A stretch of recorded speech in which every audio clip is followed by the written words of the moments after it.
Hey everyone, and welcome back. Today I'm joined with my mum and I'm going to do a little sit down story time video because if you follow me on my Instagram, you will have seen that this last week has been quite eventful because I actually had to go to hospital with an appendicitis. Well, we didn't know that at the time, and this was just before the new year, so happy new year everyone. Yeah, it's like the day before New Year's Eve, wasn't it? I thought it would be good to sit down and do like a little story time and fill you in on everything that actually happened. And she said this morning, oh, I wish I'd vlogged it. Yeah. You were a little bit busy. I know. Pain. I was in so much pain, but I'm so glad my appendix is out now and I feel so much better already. And thank you so much to everyone who sent me well wishes and has checked up on me. It's been so nice, but I'm not gonna lie, I've been bored out of my brain since I've got home because I'm feeling a lot better, but I still can't really do much. I'm not allowed to drive for a few more days and I can't go to the gym for 6 weeks. I know, like, first world problems, but yeah, it's just affecting me a little bit mentally. You can't pick up the dogs. Yeah, I can't pick up the dogs. dogs. Are enjoying the break. I did manage to get Murphy on my lap at one point, but then he kicked me. But then in he the tried, stomach. yeah, because he was wanting to get off. Yeah. It wasn't a good idea. I learnt my lesson. Also, the reason that I wanted to have Mum in this video is just because she was there with me the whole time and I feel like I might forget some details and I don't know, it just makes it a bit more fun when we share the story together and have somebody to talk to. So let's start off by talking about what actually happened on the day when I started getting the pain. So I actually went out for lunch with my friends Emma and Sienna last week and we went to a cafe in Kiama and we had a massive lunch. We had sliders, so 3 burgers and sweet potato fries, and I was very full after it, but to be honest, like, it's not that unusual for me to eat a big portion like that, and the girls ate it as well. And then when we were in the car driving back to Sienna's house, I said to the girls, do you guys feel a little bit funny after eating those burgers? And I thought that I might have had food poisoning, and the girls were like, no,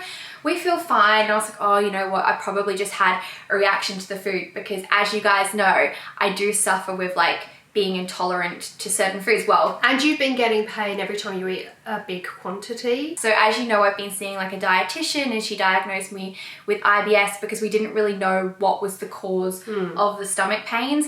And look, I still could have IBS, I still could be sensitive to certain foods, but I also might not be. Like, the reason for all of these pains could be just because I had an inflamed appendix, which I didn't know of. So it's going to be really interesting to see over the next few months how I go and if my stomach pains completely go away. Yeah, because you've heard a few stories from people, haven't you, where that's happened? Yeah, I actually had a message from one of you guys saying that you had really bad period pains and stomach pains before you got your appendix out, and then as soon as you had them out, it went away. For a long time. For a long time. Yeah. So I'm like, that's really interesting. I know that might not be the case for me, but we'll just see. And so then I had about an hour's drive home after that, and I was on my own at this point, and I was in so much pain when I was driving, and I just remember like trying to focus on driving, and I was literally looking at the clock and being like, oh my god, is it going to take me this long to get home? Because I felt like I was going to vomit. And I'm like, what happens when you're on the main road and you vomit? Like, do you just go like, and then keep going?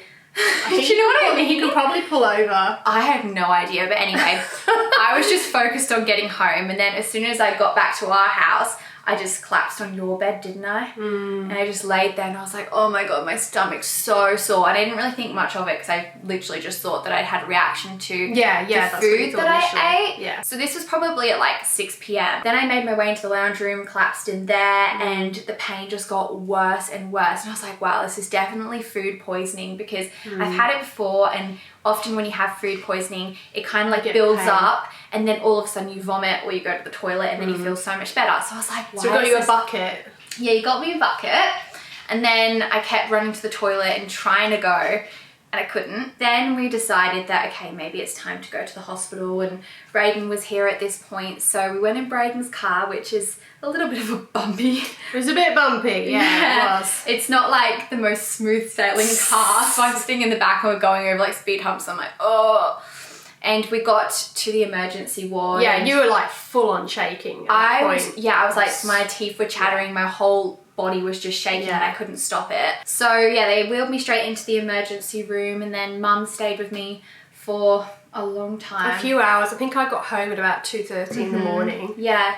Oh, and by the way, at this point, the pain was all over my stomach. So the pain started off in my lower stomach and then it moved up and was like all around my stomach. So we weren't sure what it was from because Yeah. it was everywhere. But then they gave you morphine, like almost as soon as she arrived, they gave her morphine, and I thought to myself, this is pretty serious. If they've literally, she's walked through the door, they've taken her details, taken her to a bed and given her morphine, I'm like, oh, I wonder if she's got appendicitis or something. Yeah, I know. But then that took away most of the pain, but you could tell it was right in the... Yeah, it was really right-hand interesting because side. beforehand I couldn't tell where the pain was located, but after I had the morphine, it became really apparent that the pain wasn't like everywhere. It was actually in like the lower right area. Yeah.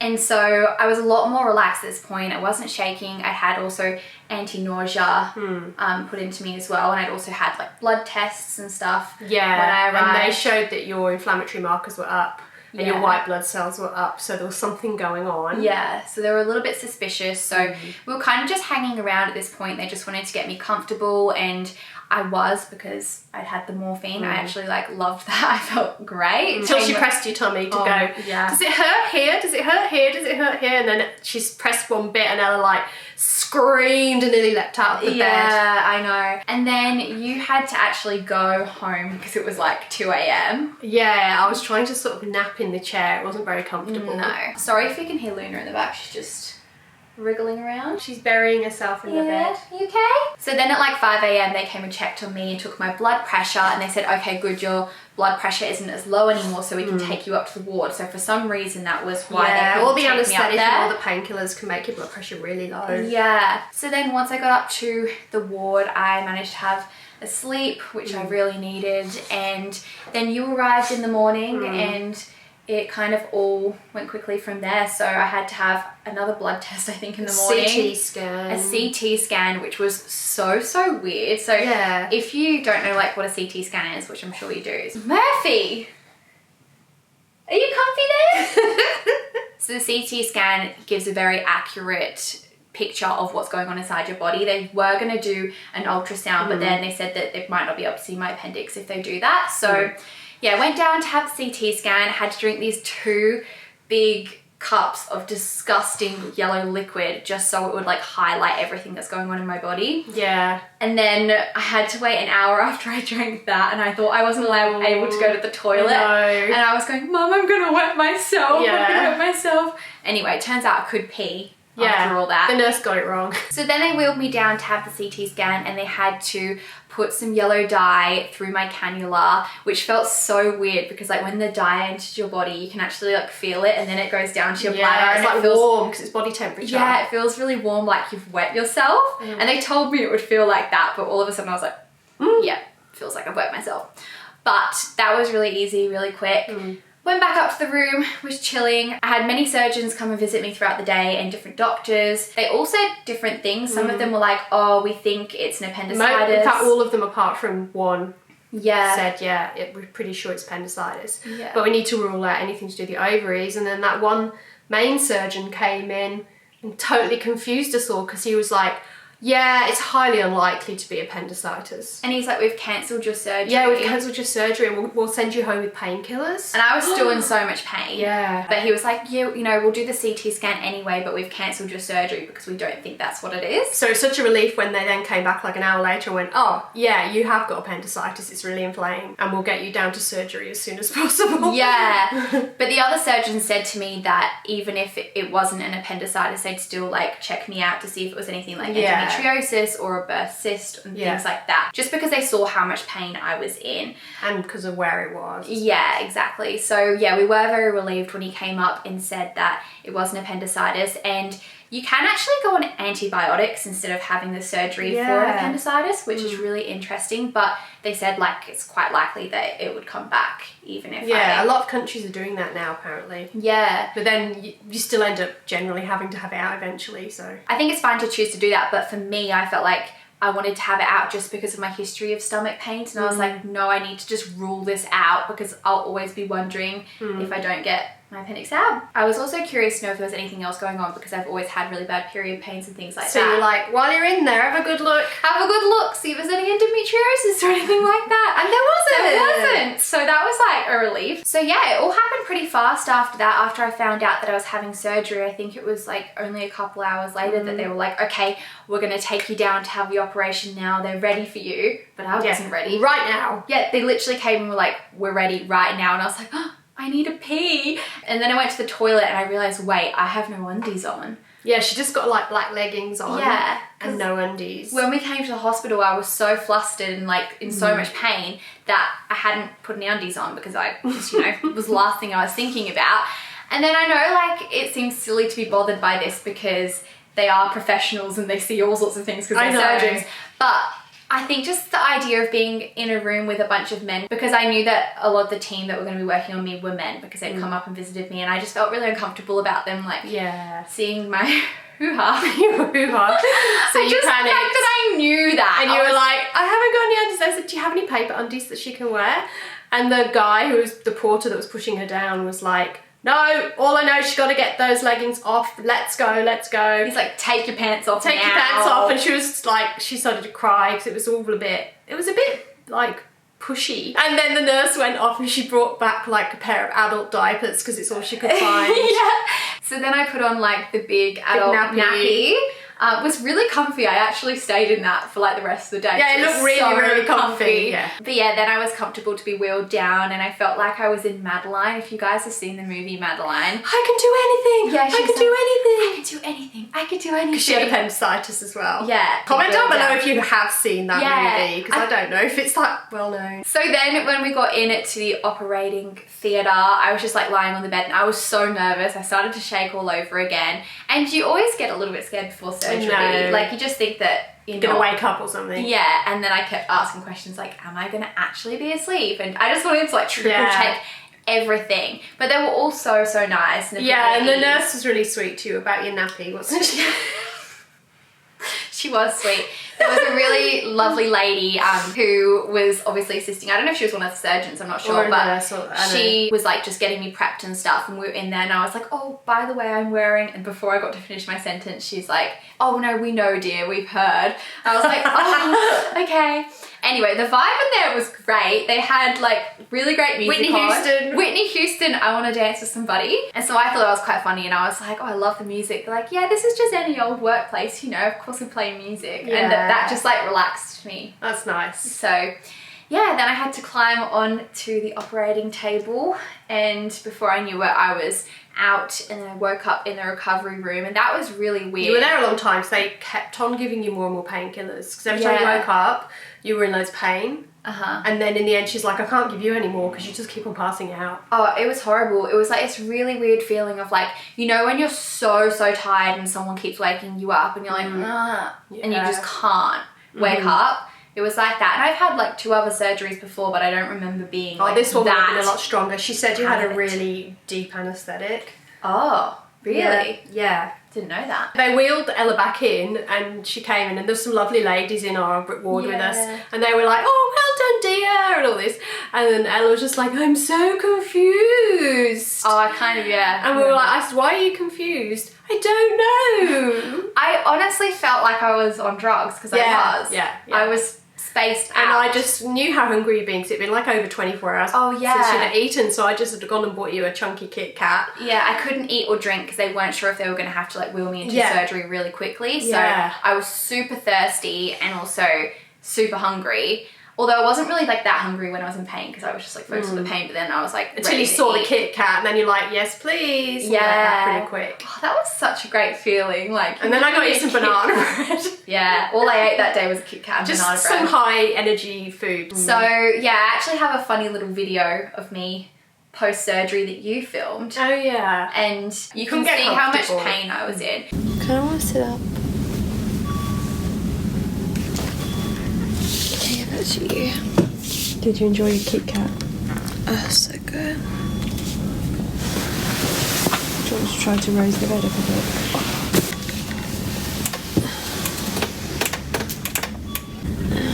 bit? You look tired. So tired. I feel dreadful.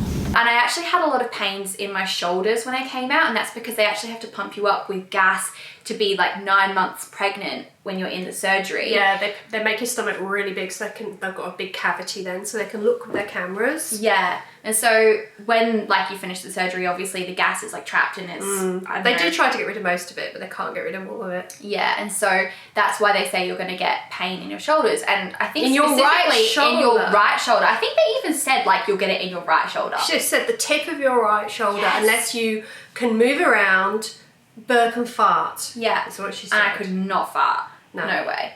So... You're not burping either. No, I just was a potato. So we just had to like try to go for little shuffly walks. Yeah, when you were allowed walk around, and that helped. I mean, it's amazing. It's only been like 5 days or something since the surgery, and I'm like walking like normal. We went for like a long walk with the dogs before. Yeah, you just can't hold the lead or anything. I'm bouncing back quite quickly, but on that day I was like in so much more pain after the surgery from my shoulders and then from my stomach, and then they hadn't given me any endone at this point, and I asked for it, and then that helped a lot. But the problem is endone constipates you, and it's addictive too, so you just can't have it for too long. Yeah, but I had that for the first day, and then since then I've really not taken many painkillers at all. No? Sometimes Been Panadol. Nurofen? Yeah. Yesterday I only took Panadol once. Yeah. That was it all day. Today you haven't taken anything? Haven't taken anything today. Everything after that kind of went pretty smoothly. I was back to eating. I just slept a lot. I stay overnight. Yeah, I had one more night. So in total I was in hospital for 2 nights. I had to get like a few injections and stuff. I had to have a blood thinning one just because it's like a higher risk of getting blood clots and After stuff. surgery, yeah. And then I had to have like another blood test. So I had like needles constantly coming at me, but I was really proud of myself. I feel like I was a lot braver than I thought, especially when, like you weren't there for literally all of the that only stuff. time you cried was when you had no underwear on. So yeah, then we came home the next day, and that was in the afternoon, and then I pretty much had just been... And that was New Year's Eve. Oh yeah, New Year's So our Eve. New Year's Eve was really eventful. Yeah, really eventful. We literally just sat on the sofa. We really didn't do that much on New Year's Eve or New Year's And then Day. you went to bed at about 10 and you wanted me to come and sleep in your bed with you because you were scared. Just makes me sound like a child, this whole video. I'm like, I'm scared. I know, but you'd had a really weird experience with your light switching in the middle of the night. Yeah, I had like a weird, is it paranormal experience? Well, would you yeah. say? Do we tell another story time Just now? a very quick one. Okay, alright. Okay, we're just going to tell you the story quickly, but basically, you know like this light that Mum bought me a little while It's ago? like a daylight light, comes on gradually in the morning. It's a diffuser, alarm clock, It's so LED cool. light. It is really cool. Anyway, I woke up at 3 a.m. on the dot. This was like a couple of weeks ago now. Actually, maybe not even. It was maybe a few days before your appendicitis. Yeah, it was a few days before my appendicitis. I often freak myself out in my sleep just because I feel like I know a little bit too much sometimes to do with kind of spiritual stuff, and I am very susceptible and I believe a lot of stuff and I'm very interested in that kind of thing, but sometimes I scare myself with the things that I find out. Anyway, and so I woke up at 3 a.m. and I just couldn't sleep. I was really hot, and so I turned my fan up and I was lying in bed. You've been dreaming about something really freaky too, hadn't you? I was like dreaming about, I don't know, yeah, some freaky stuff. And I was lying awake with my eyes open and I was like, far out, this is like freaky. And then I was looking like towards my TV and the light on that alarm clock just came on out of nowhere, and I was like, that's so weird. How long did it stay on for? I don't know. I really don't. I sound like I'm making this up as well, but I swear something freaky happened. So then I went over to the light to be like, oh, weird, maybe it was like power surge.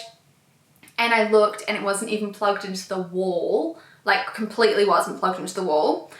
My phone was in front of it though, but no notifications had gone off because I checked. And I also, like, I remember looking at it and thinking to myself, is that my phone? And I was like, no, it can't be, because like the color of it, like, was the color of when the light turns on, and it fully filled up like, the ring. In that And room it was then. 3 a.m. on the dot. Yeah, and you did, so she didn't want to sleep in her room then for like 2 or 3 nights, and then she had appendicitis. So yeah, I've been sleeping So this over was at the Brayton's. first time that she went back to sleep in that room again. She was feeling on edge. Yeah. So I lay down at the bottom of the single bed with her, and we both fell asleep and missed. Although then I started hearing some banging, and I was like, oh my god, this room is haunted. Did you It was actually? bang, bang, bang, bang, and then I realised it was the fireworks. Oh.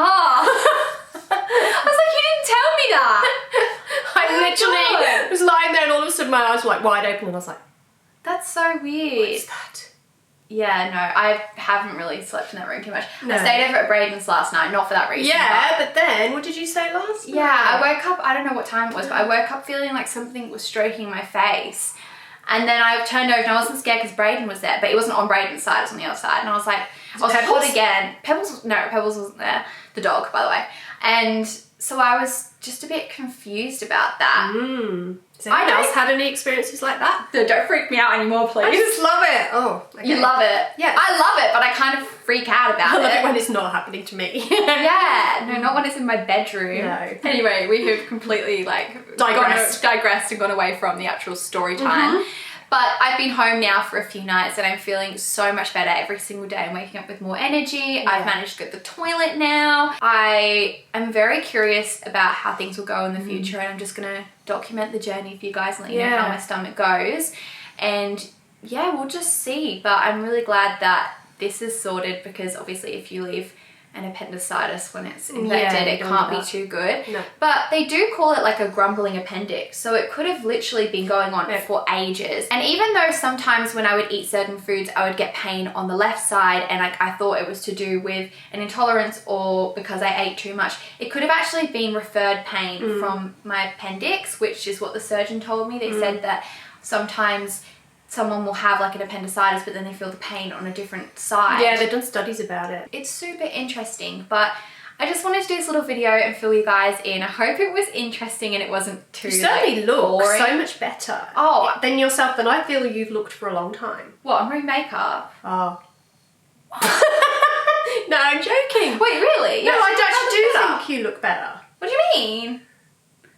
Well, how many different ways can I say that? In what way? You look healthier. Well, I'm touching my hair. I'm like, tell me I more. like you've got more energy. Oh, you're. Really? I'm not saying you're more beautiful. I'm saying you look more Oh. well. Oh, really? I feel like I've been pretty well though. Yeah, but your stomach has kind of been quite an issue for a Yeah, long it has time. been quite an issue.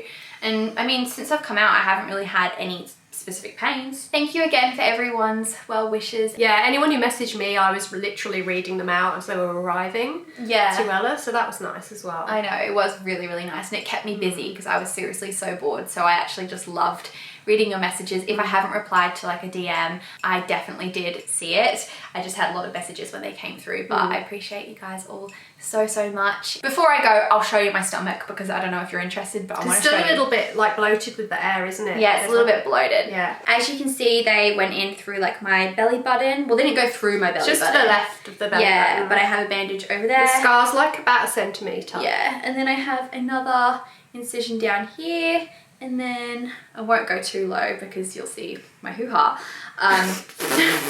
But you'll see like there's another one there. Yeah. Oh, there's 4. No, 3. Can you count? Oh, I thought I saw 1, 2, 3. one. Oh, no, I was looking at that one in reflection. No, it wasn't. It's not a diamond. But yeah, that one's got a little bit of blood on it at the bottom. It's looking pretty good. I'm getting a lot less bloated and I'm feeling good. But I hope you guys enjoyed this video. If you did, give it a thumbs up. Subscribe to my channel and I'll see you guys in my next one. Bye!